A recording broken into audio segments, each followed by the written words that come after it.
Hello મિત્રો, hello guys, જય માતાજી.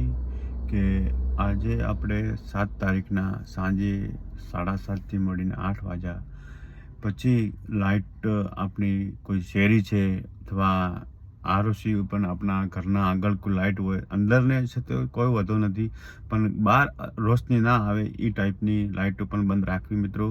સરકારશ્રીનો આદેશ પાળવો, સરકારને સાથ પણ આપવો મિત્રો, કેમ કે સરકારને આપણે સાથ આપીશું તો સુરક્ષિત રહીશું મિત્રો. એવું છે કે આપણે સરકારને સાથ આપીશું ને તો આપણે પણ સુરક્ષિત રહીશું. હાલે પણ આપણે ભારત પાકિસ્તાનનું યુદ્ધ પણ ચાલુ થઈ ગયું છે. હુમલા પણ 9 જગ્યાએ પણ થઈ ગયા છે મિત્રો.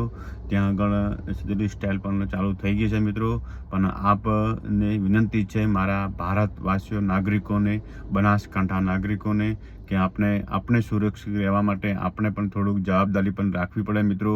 બધું સરકાર ઉપર નાખવું યોગ્ય નથી. આપણે ગાડી ચલાવતા હોય અથવા ગમે ત્યાં જતા હોય પણ થોડુંક આપણે લાઇટ પણ બંધ રાખવી, એવું એમને સૂચના પ્રમાણે આપણા બનાસકાંઠાના અને આપણા રાજ્યના સરકારશ્રીની એમની પણ સૂચના આપેલી છે મિત્રો. એમના અનુસાર પ્રમાણે આપણે એમની પાલન પણ કરવું જોઈએ મિત્રો. આપ આટલી મદદ કરશો તો આપણો દેશ સુરક્ષિત રહેશે અને આગળ પણ વધશે અને આપણે પણ સુરક્ષિત રહીશું. જય માતાજી, જય સતી માતા.